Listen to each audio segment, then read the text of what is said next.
আসসালামু আলাইকুম এভরিওয়ান, আশা করি আপনারা সকলে ভালো আছেন। মহান আল্লাহর রহমতে আমিও ভালো আছি। তো আপনাদেরকে আজকে যেটা দেখাবো সেটা হচ্ছে দেশি কবুতর পালনে লাভ বেশি। এই দেখতে পারতেছেন এখানে কত কবুতর আর কি খাচ্ছে, দেখেন সব দেশি কবুতর। ভিডিওতে যে কবুতরগুলো দেখতেন সব দেশি কবুতর। এখানে আমার জাস্ট একজন আছে, এই যে লাল পায়রাটা দেখতে আসতেছেন, এই যে আসতেছে লাল দুটো প্রথমের দিকে, এই দুটো জাস্ট আমার, এগুলা এক পাশের বাড়ির এক কাকার। তো দেখেন এটা একদম জমি। তো দেশি কবুতর পালনে লাভ বেশি আসলে, ওরা বাহিরের খাবারটা অতিরিক্ত খায়। এখানে কোনো গিরিবাজ কবুতর দেখেন নাই সেভাবে। মানে দেশি কবুতর পালনে আসলে লাভটা বেশি, কারণ ওরা বাহিরের খাবারটাকে বেশি পছন্দ করে।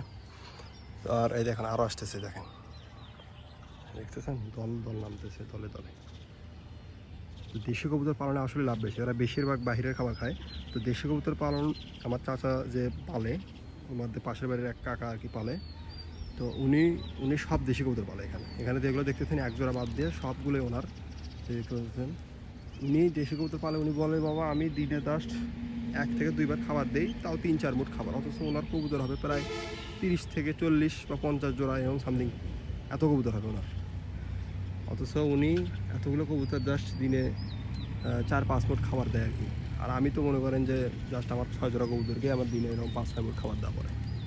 তো আসলে দেশি কবুতর পালনে লাভ বেশি আছে, এটা মানতে হবে আপনাদেরকে। আর উনি বাচ্চা বিক্রিতে উনি সবচেয়ে বেশি লাভ করে। ছোটো বড় কবুতর কিন্তু ধরতে পারে না উনি। আমি ওনার কাছে কবুতর নিতে গেছিলাম, সে বলে যে বাবা বাচ্চা তুমি নিয়ে যাও, সমস্যা নেই। কিন্তু উনি হচ্ছে ইয়ে করতে পারে না আর কি, দেশি কবুতর বড়োগুলো ধরা দেয় না, কারণ ওর কবুতর বাইরে থাকে। আর বাইরের খাবার খেয়ে ওনার কবুতর আর কি বড়। আর পানির জন্য ওনার কোনো সমস্যা নাই, বাসার পাশে একটা পুকুর আছে, ওখানে আর কি পানি খায়।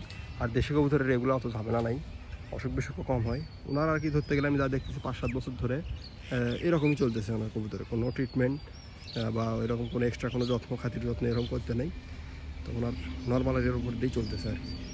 তো দেশি কবুতর পালনে আসলে লাভ বেশি। তো ভিডিওটা ভালো লাগলে অবশ্যই চ্যানেলটিকে সাবস্ক্রাইব করবেন। ধন্যবাদ আপনাদের সবাইকে। আল্লাহ হাফেজ।